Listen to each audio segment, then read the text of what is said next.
바랍니다. 할렐루야. 이제 우리 하나님 말씀을 같이 보겠습니다.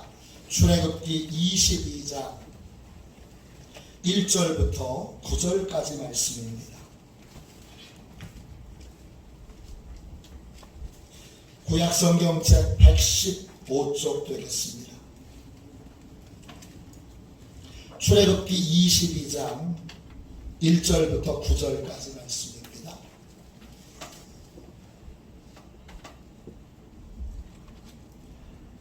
우리 같은 목소리로 함께 귀한 말씀을 읽겠습니다. 1절부터 9절입니다. 같이 읽습니다. 사람이 소나 양을 도둑질하여 잡거나 팔면 그는 소 한 마리에 소 5마리로 갚고 양 한 마리에 양 4마리로 갚을 지니라. 도둑이 뚫고 들어오는 것을 보고 그를 쳐 죽이면 피 흘린 죄가 없으나 해 돋은 후에는 피 흘린 죄가 있으리라. 도둑은 반드시 배상할 것이나 배상할 것이 없으면 그 몸을 팔아 그 도둑질한 것을 배상할 것이요, 도둑질한 것이 살아 그의 손에 있으면 소나 나귀나 양을 막론하고 갑절로 배상할지니라. 사람이 밭에서나 포도원에서 짐승을 먹이다가 자기의 짐승을 놓아 남의 밭에서 먹게 하면 자기 밭에 가장 좋은 것과 자기 포도원에 가장 좋은 것으로 배상할지니라. 볼이 나서 가시나무에 댕겨 낫갈이나 거두지 못한 곡식이나 밭을 태우면 불러온 자가 반드시 배상할지니라. 사람이 돈이나 물품을 이웃에게 맡겨 지키게 하였다가 그 이웃 집에서 도둑을 맞았는데 그 도둑이 잡히면 갑절을 배상할 것이요, 도둑이 잡히지 아니하면 그 집 주인이 재판장 앞에 가서 자기가 그 이웃의 물품에 손댄 여부의 조사를 받을 것이며, 어떤 잃은 물건 즉 소나 나귀나 양이나 의복이나 또는 다른 잃은 물건에 대하여 어떤 사람이 이르기를 이것이 그것이라 하면 양편의 재판장 앞에 나아갈 것이요, 재판장이 죄 있다고 하는 자는 자가 그 상대편에게 갑절을 배상할지니라. 아멘. 할렐루야. 보상의 마음, 제가 어떻게 해야 할까요?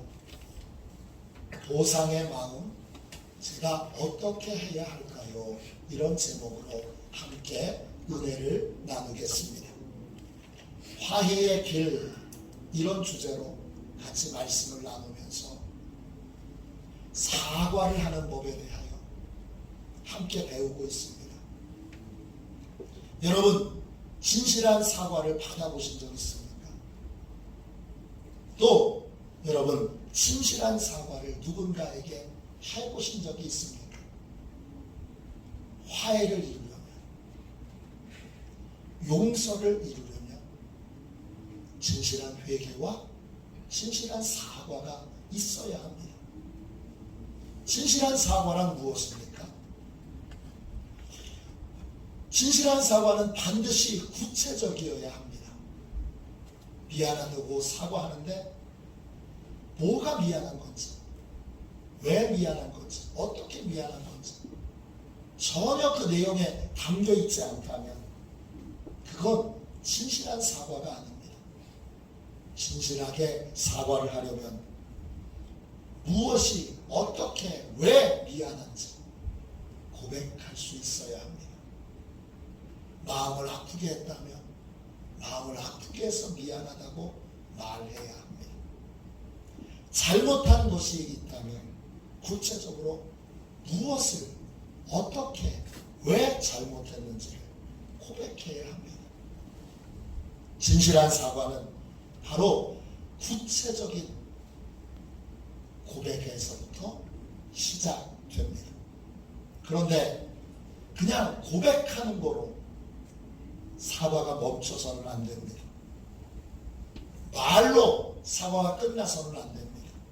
진실한 사과에는 내가 상처를 주었다면 고통을 주고 손해를 끼쳤다면 반드시 그것을 바로잡기 위한 노력이 동반되어야 합니다. 독일과 일본은 2차 세계대전을 일으킨 전범 국가입니다. 두 나라가 전쟁을 일으켜서 전 세계 수많은 아들, 딸들이 죽었습니다. 또 수많은 건물들과 또 생활 기반들이 다 파괴되고 망가졌습니다. 그런데 전쟁이 끝나고 나서 이 독일과 일본은 자기가 전쟁을 일으킨 것에 대하여 사과하는 태도에 있어서 큰 차이를 보입니다. 독일은 자기의 부끄러운 역사를 반성하고 끊임없이 사과하면서 계속 배상의 노력을 하고 있습니다. 지금도 열심히 배상하고 있습니다. 1970년 빌리 브란트 서독 총리는 폴란드에 있는 바르샤바 전쟁 희생자 위령비 앞에 무릎을 꿇고 진심으로 사죄를 했습니다. 2015년 메르켈 총리도 나치 집단 수용소를 방문해서 사죄의 표현으로 정성을 다해서 헌화를 했습니다. 2016년 1월 홀로코스트 생존자 미술 전시회에 역시 메르켈 총리가 많은 사람들 앞에서 이렇게 사죄의 인사를 했습니다. 수백만 명의 평온할 수 없는 고통이 국가의 기억으로 남아 있습니다. 독일은 전쟁과 학살에 대하여 반성과 사죄와 배상을 계속 이어가고 있습니다.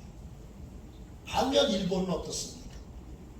일본은 자신들의 범죄를 부인하고 감추는데 해마다 엄청난 비용의 돈을 로비 자금으로 쓰고 있습니다. 미국 의회에, 유럽 의회에 수많은 돈을 로비 자금으로 써서 자기들의 범죄를 부인하고 감추는 일에 힘쓰고 있습니다. 이들은 역사를 왜곡시키면서 자기들의 죄를 감추고 미화시키는데 아주 혈안이 되어 있습니다. 일본인 중에는 이렇게 말하는 사람들이 있습니다. 우리가 언제까지 사과해야 합니까? 또 어떤 분들은 이미 충분히 사과하지 않았습니까? 또 어떤 분들은 자신들이 저지른 끔찍한 죄에 대하여 아예 부인하고 부정하는 분들도 많습니다. 일본인들의 주장대로 언제까지 사과해야 합니까? 언제까지 사과해야죠? 피해자들이 사과를 받아들이고 용서할 때까지 해야 합니다. 피해자가 받아들이지 않는 사과는 진정한 사과가 아니기 때문입니다. 진실한 사과는 잘못했어요 말 한마디로 그냥 끝나는 것이 아닙니다. 진실한 사과는 반드시 내가 준 상처와 고통과 손해와 아픔을 치유하려는 노력을 동반해야 합니다. 미국의 노스포인트 교회, 미국에서 두 번째로 큰 교회입니다. 이 교회를 담임하고 있는 분은 앤디 스탠리 목사님이십니다. 이 목사님이 쓰신 책 가운데 선한 사람은 천국에 갈 수 없다, 이런 책이 있습니다. 원 제목은 완벽한 사람은 없는데 어떻게 선해야 충분히 선할 수 있는가, 이런 제목입니다. Since nobody perfect, how good is good enough? 어떻게 선해야 충분히 선할 수 있는가, 이런 책입니다. 이 책에서 앤디 스탠리는 이런 말을 합니다. 참된 사과의 증거는 내가 상대방에게 가한 고통을 치유하기 위해 기꺼이 무언가를 하는 것입니다. 진실한 사과는 말로 끝나지 않습니다. 내가 준 상처와 고통과 손해와 아픔을 치유하기 위해 노력해야 합니다. 진심으로 사과하는 사람은 피해를 본 사람에게 이렇게 말을 합니다. 제가 당신에게 깊은 상처를 주었습니다. 당신의 상처를 치유하기 위해 제가 무엇을 어떻게 하면 좋을까요? 진실한 사과에는 이런 노력이 있어야 합니다. 이런 노력이 없는 사과는 진실한 사과라고 할 수 없습니다. 오늘 읽은 말씀에 보면 예수님이 배상에 대하여 우리에게 말씀하고 계십니다. 오늘 읽은 말씀은 배상에 대한 여호와 하나님의 말씀입니다. 하나님께서 누군가에게 손해를 끼친 것이 있다면 넉넉하게 배상하도록 우리에게 명령하십니다. 1절 말씀을 보세요. 사람이 소나 양을 도둑질하여 잡거나 팔면 그는 소 한 마리에 소 5마리로 갚고 양 한 마리에 양 4마리로 갚을지니라. 도둑질한 것으로 손해를 끼쳤다면 하나님이 5배 또는 4배로 갚으라. 이렇게 명령하셨습니다. 또 누군가에게 손해를 끼쳤다면 가장 좋은 것으로 갚으라고 그렇게 명령하시기도 했습니다. 5절 보세요. 사람이 밭에서나 포도원에서 짐승을 먹이다가 자기의 짐승을 놓아 남의 밭에서 먹게 하면 자기 밭에 가장 좋은 것과 자기 포도원에 가장 좋은 것으로 배상할지니라. 가장 좋은 것으로 배상해야 합니다. 또 실수를 저질러서 의도적인 것이 아니라 실수로 손해를 끼쳤더라도 반드시 배상해야 된다고 말씀하고 계십니다. 6절 보세요. 불이 나서 가시나무에 댕겨 낫갈이나 거두지 못한 곡식이나 밭을 태우면 불러온 자가 반드시 배상할지니라. 결론적으로 하나님께서는 누군가에게 손해를 끼쳤다면, 누군가에게 아픔을 주었다면 최소한 2배 이상의 배상을 하도록 명령하고 계십니다. 9절 말씀을 보세요. 어떤 잃은 물건, 즉 소나 나귀나 양이나 의복이나 또 다른 잃은 물건에 대하여 어떤 사람이 이르기를 이것이 그것이라 하면 양편이 재판장 앞에 나아갈 것이요 재판장이 죄 있다고 하는 자가 그 상대편에게 갑절을 배상할지니라. 그렇습니다. 하나님의 명령은 뭐냐? 손해를 끼쳤다면 그러면 최소 2배에서 5배까지 배상하도록, 넉넉하게 배상하도록 하는 것이 하나님의 명령입니다. 이걸 신실하게 실천한 사람이 신약 성경에 나옵니다. 누구죠? 삭개오입니다. 삭개오는 예수님을 주님으로 영접하기 전까지는 돈을 하나님처럼 섬겼던 사람입니다. 그런데 예수님을 주님으로 영접한 다음에 그는 달라졌습니다. 어떻게 달라졌습니까? 누가복음 19장 8절입니다. 주여 보시옵소서 내 소유의 절반을 가난한 자들에게 주겠사오며 만일 누구의 것을 속여 빼앗은 일이 있으면 내 갑절이나 갚겠나이다. 삭개오는 예수님을 주님으로 그렇게 영접한 다음에 이렇게 말합니다. 제가 누군가에게 물질적인 손해를 끼쳤다면 4배로 갚겠습니다. 왜 4배일까요? 5배도 있고 2배도 있고 7배도 있는데 왜 4배입니까? 출애굽기 22장 1절에 기초하여 하나님의 명령을 따른 것입니다. 삭개오는 예수님을 영접한 다음에 예수님을 주님, 주인님 이렇게 부릅니다. 예수님을 주인으로 모신 사람은 타인에게 끼친 손해나 고통에 대하여 책임지는 삶을 살게 됩니다. 하나님께로 돌아온 사람은 타인에게 끼친 고통과 상처와 아픔과 손해에 대하여 책임지는 삶을 삽니다.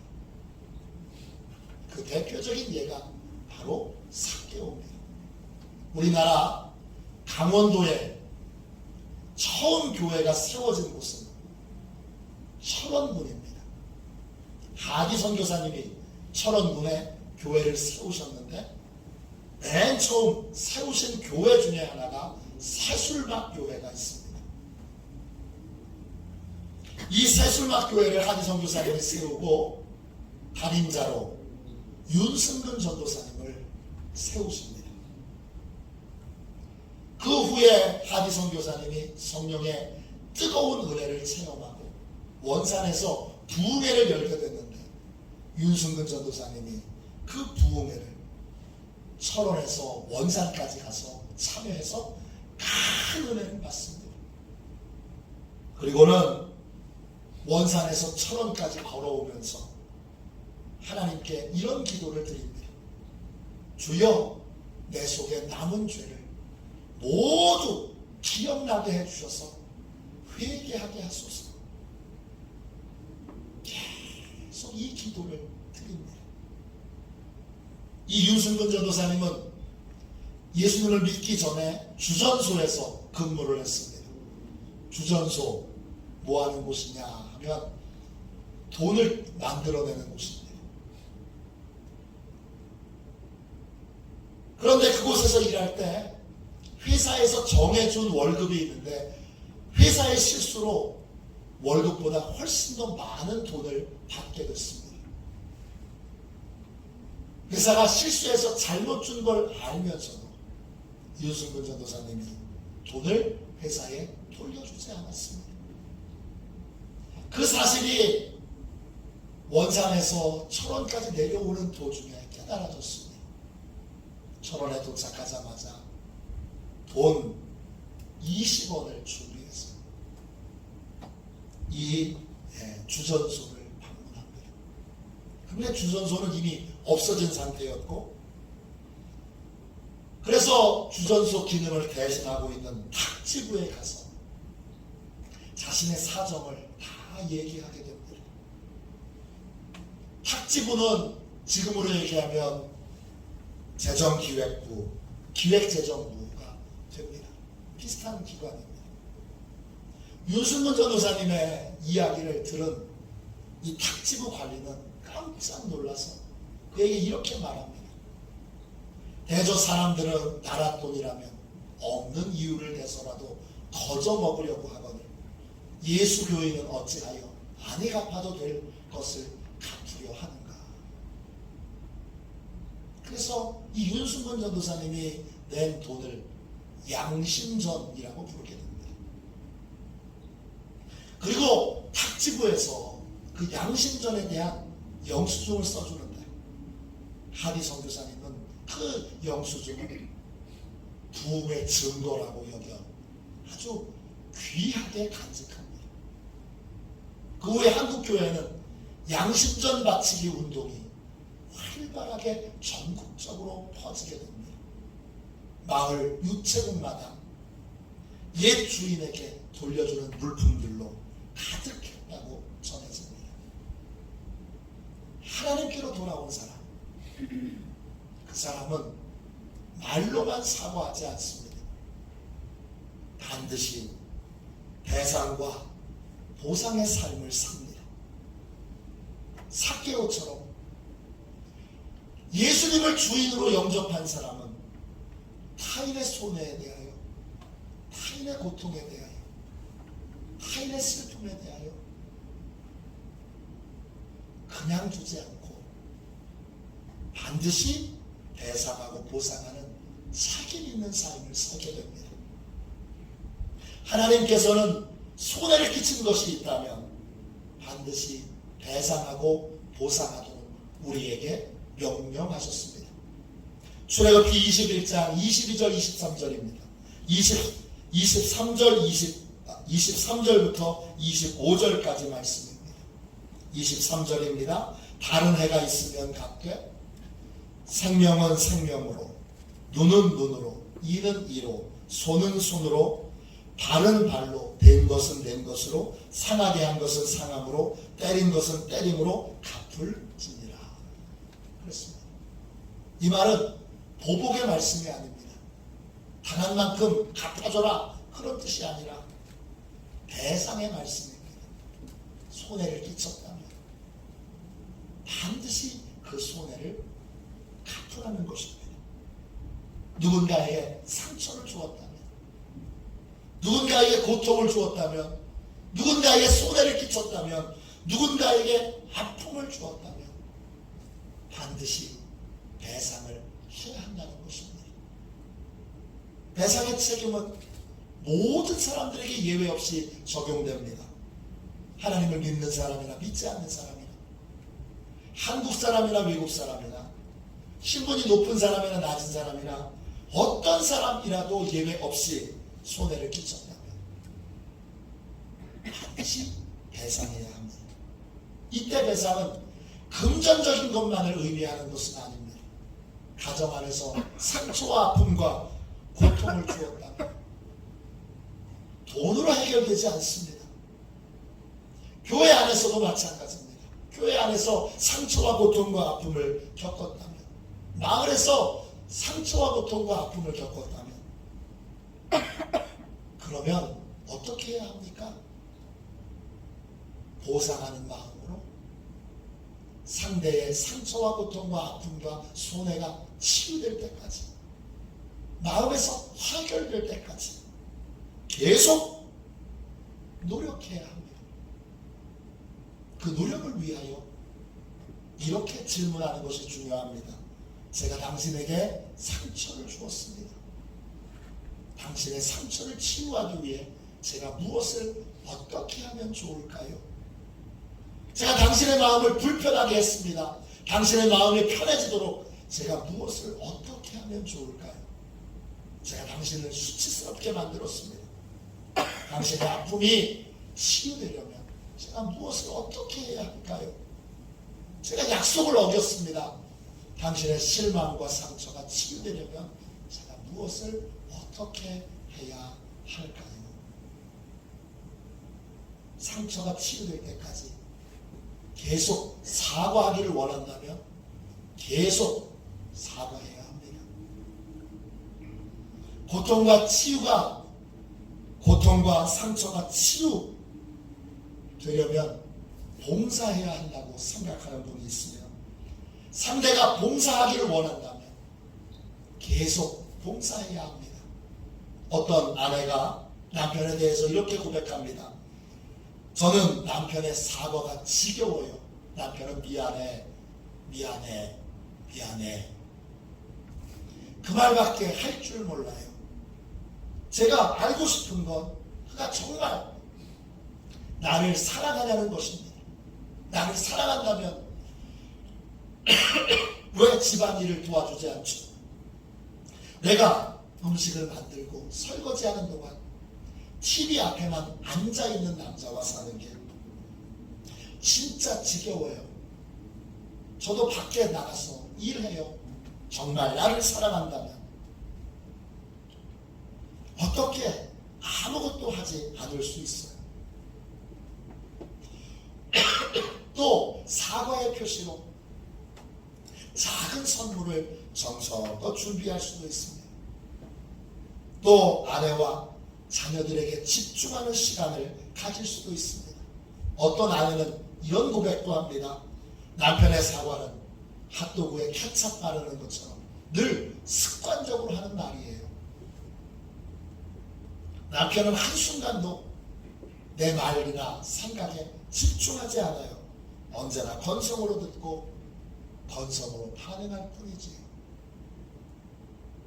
또 가족의 경우에는 따뜻하게 손을 잡아준다든지,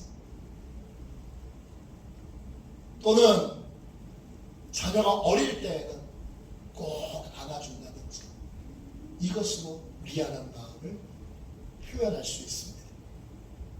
부부의 경우에는 서로에게만 집중하는 시간을 가지면서 서로의 말과 마음을 헤아려 진심으로 사과하는 시간을 따로 가질 수도 있습니다. 진실한 사과는 미안하다는 말로 끝나지 않습니다. 진실한 사과는 내가 상처를 주었다면, 고통을 주었다면, 손해를 끼쳤다면, 아픔을 주었다면 치유하려는 노력이 동반되어야 합니다. 마음이 전달될 때까지, 사과가 받아들여질 때까지 계속 사과하고 또 사과해야 합니다. 상대가 원하는 봉사를 해야 합니다. 미안한 마음을 담은 선물도 전해줘야 합니다. 마음을 담은 선물을 전하기도 합니다. 또 상대를 위해 시간을 내기도 하고 상대를 존중하여 상대의 말과 생각에 집중하기도 합니다. 가족의 경우는 따스하게 손을 잡고 또는 꼭 안아주며 미안한 마음을 전해야 합니다. 이 모든 것이 상처를 치유하기 위한 노력의 모습입니다.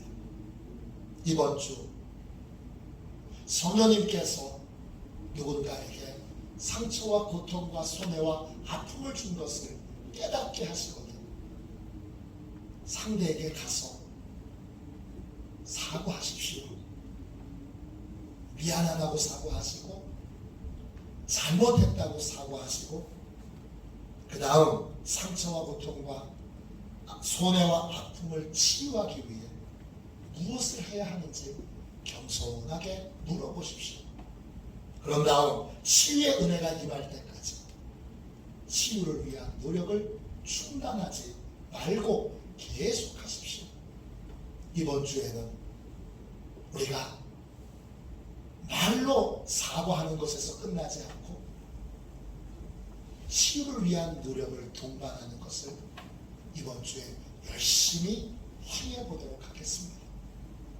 여러분 모두가 다 열심히 치유를 위한 노력을 함으로 화해와 진정한 용서를 가정 안에서, 직장 안에서, 교회 안에서, 마을 안에서 이루시는 복된 은혜가 있기를 주님의 이름으로 축원합니다.